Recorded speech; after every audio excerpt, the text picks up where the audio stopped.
कैसे ट्रांसफॉर्मेशन हुई सऊदी अरब से, फिर आप सहाफ़त में आ गए, आपने कॉमर्स रिपोर्टिंग से जी काम का आगाज़ किया, सहाफ़त में फिर उसकी कैसे? वजह ये सहाफ़त में इस तरह आया कि मैंने दूसरे दीगर काम जो थे उसमें मैं इतना ख्वार हो चुका था, और फिर कुछ दीगर भी चीज़ें थी ना गुफ्तबेह किस्म की, उसमें मुझे यूँ लगा कि अब मुझे नौकरी करनी चाहिए। मैं लिखता था लेकिन बाकायदा सहाफ़त नहीं कर रहा था, तो फिर मुझे ऐसा लगा कि अब मुझे बाकायदा तौर पर इसी शोबे में ही काम करना चाहिए, और इस शोबे में काम करते हुए शायद मैं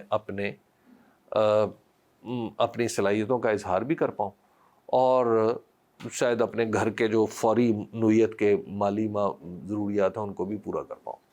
तो ये उसके पीछे दो चीज़ें थी। अब लिखना मेरा 94-5 से शुरू हो चुका था, कि जिसमें मैं कुछ छोटे मोटे जो सरगोदा के मकामी अखबार थे उसमें कॉलम वालम भी लिख रहा था, और फिर मैंने सरगोदा में हमारे एक दोस्त थे, अल्लाह ताला उनकी मग़फ़िरत करे, नईम अख्तर ख़ान, उनका अखबार था ज़रूरत, तो उसमें भी काम किया।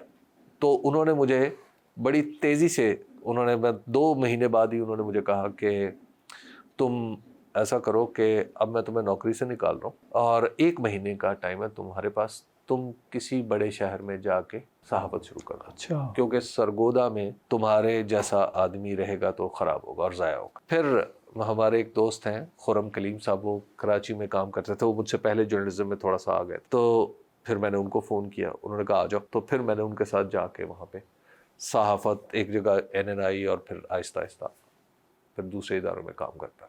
बतौर कॉमर्स रिपोर्टर आपने कैरियर का आगाज़ किया? वो इसलिए किया मोहसिन के जो उसके पीछे भी जो वजह थी वो फाइनेंशियल थी। वो ये कि कॉमर्स में कहा जाता था कि कॉमर्स ज़रा कम लोगों को समझ में आती, नंबर 1। नंबर 2, उसके लिए अंग्रेज़ी का आना लाजमी, और नंबर 3, वो जर्नलिस्ट जो अंग्रेज़ी में कॉमर्स करते थे उन्हें पैसे ज़्यादा मिलते थे। अच्छा। तो ये इन चीज़ों ने मुझे कॉमर्स की तरफ राग़िब किया। खैर जब मैं गया कॉमर्स रिपोर्टिंग में, तो फिर एक और इत्तफाक वहाँ पे ये हुआ कि उनके पास फाइनेंस को समझने वाला कोई, जो पब्लिक फाइनेंस है या जो स्टॉक्स हैं, इन दीगर चीज़ों को, तो इस वजह से ये भी अपनी नाकामियाँ जब कामयाबियों में ढलना शुरू हुई, तो उनमें से एक चीज़ ये थी। फिर एंकरिंग की तरफ कैसे आए? मैंने जब जर्नलिज्म शुरू किया तो फिर अल्टीमेटली मुझे नौकरी मिली, टेलीविज़ एक कंपनी थी। टेलीविज़ वो कंपनी है जो पाकिस्तान की उन प्रोडक्शन हाउसेस में से है जिसने टेलीविज़न को कंटेंट प्रोविज़न शुरू की, और PTV पे एक तिजारती खबरें आया करती थी, याद है, वो टेलीविज़ बनाया करती थी। उससे कुछ हुआ ये कि उन्होंने कहा कि तुम ये कैमरे के सामने आके भी बताया करो, जैसे जिसे हम आजकल PTC कहते हैं। एक दफ़ा ये हुआ कि कराची में बारिश हो गई, और बारिश भी ऐसी शदीद हुई कि जिसमें लोगों का घर से निकलना मुहाल हो गया। लोगों के पास गाड़ियाँ थी और मैं बस पे आता जाता था।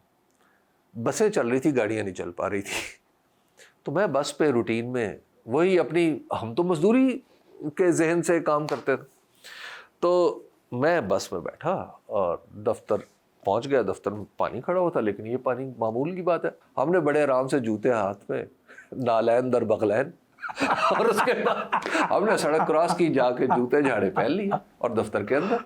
इतनी देर में हमारे जो इंचार्ज साहब थे वो कहीं हाँफते कांपते, डरते डराते, तैरते, पता नहीं कैसे वो पहुंच गए।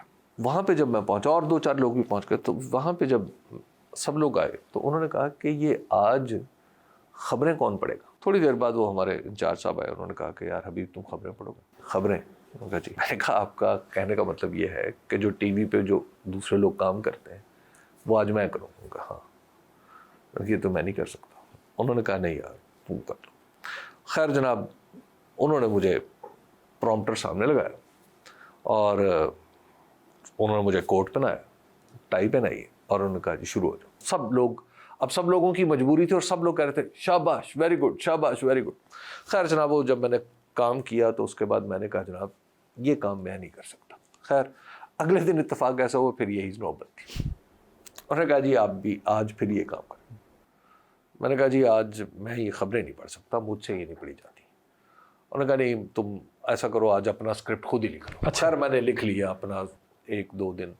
मैंने 1-2 दिन काम करने लगा, मुझे करना पड़ा, लेकिन मैं ये नहीं कर पाया, कर पा रहा था काम। پھر ہوا یہ کہ CNBC آ گیا. میں کراچی میں کام کرتا تھا، تو جب CNBC آیا تو میں نے لاہور شفٹ ہونا، میں نے سوچا کہ یہاں پہ آؤں. تو اب کراچی والوں کو ضرورت پڑی کہ لاہور اسٹاک ایکسچینج کے بارے میں کوئی بندہ 1 منٹ کا کوئی، وہ جسے کہتے ہیں بیپر، آج ہم بیٹھتے ہیں، وہ دیا کرے. اور روزانہ وہ ہوتی تھی 8:30 بجے، 9 بجے، 8:30 بجے، کہ 8:30 بجے میں دفتر پہنچوں، 1 منٹ کا میں وہ بیپر دوں کہ جی آج لاہور اسٹاک ایکسچینج میں یہ ہے یہ ہے. وہ 1 منٹ جو تھا اس نے بات بڑھانا شروع کی. وہ 1 منٹ 1.5 ہوا، وہ 1.5 2 منٹ ہو گئے، پھر وہ 5 منٹ ہو گئے، پھر وہ 10 منٹ ہو گئے، پھر وہ پروگرام ہو گیا. پھر وہاں سے یہ بات چلنا شروع ہوئی اور چلتے چلتے یہاں تک پہنچی. رضوان رضی صاحب بھی ان دنوں وہی ہوتے؟ جی، رضوان رضی صاحب ہمارے بیورو چیف تھے. تو رضوان اور میں مل کے ایک پروگرام کیا کرتے تھے، بیوپار. خیر وہ ایک اچھا تجربہ رہا. تو اس کے بعد سے پھر ایک دفعہ پھر میرا دل تھوڑا اٹھ گیا، یعنی کہ یار یہ کیا ہے. تو پھر میں نے اچانک ایک اور فیصلہ کیا کہ مجھے اب مینجمنٹ میں رہنا چاہیے. میں چھوڑ کے چلا گیا CNBC. اس وقت دنیا ٹی وی نیا نیا آ رہا تھا، تو دنیا ٹی وی گیا. تو وہاں سے پھر میں مطلب مجھے کچھ اس وقت سمجھ نہیں، اب تو ماشاءاللہ بہت اچھا ادارہ ہے. میں تھوڑا سا وہاں پہ ابھی اپنی جگہ کی تلاش میں ہی تھا. تو مجھے سما ٹی وی والوں نے کہا کہ آپ آ جائیں. تو میں پھر سما ٹی وی کا بیورو چیف بن گیا لاہور میں.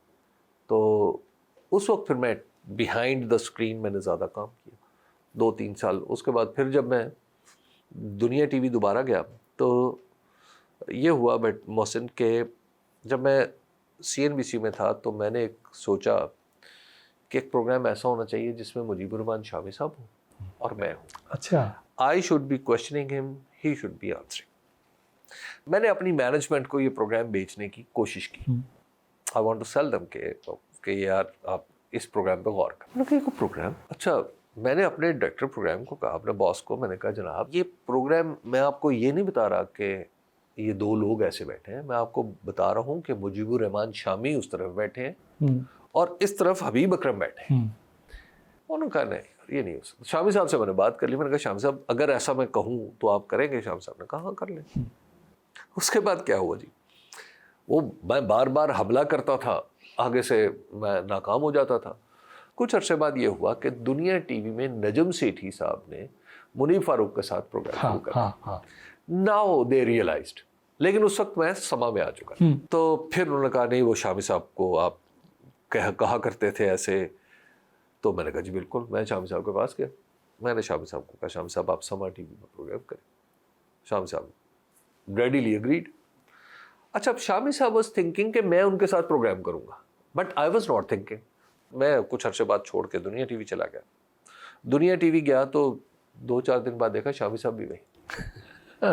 پھر شامی صاحب نے مجھے ایک دن کہا کہ حبیب صاحب آپ میرے ساتھ پروگرام کریں. میں نے کہا سر میں اب یہ بات تھی 2005 کی، اب 2012 ہے، کافی آگے چلا گیا. تو اب تو آپ کے سایہ عاطفت میں رہنا ٹھیک ہے، سایہ صحافت میں رہنا کچھ گڑبڑ ہے. اور میں نے کہا نہیں میں آپ کو حکمن کر رہا ہوں. کہ جی حکم تو پھر تعمیل ہوتی ہے نا. ہم شامی صاحب کے ساتھ پروگرام کرنا شروع ہو گئے. تو that was another turn into the story کہ وہ پروگرام جو تھا وہ پھر ماشاءاللہ چلتا رہا. پھر اس کے بعد میں نے پھر انہی کی اجازت سے الگ سے پھر کام شروع کیا، الگ سے پروگرام شروع کیا.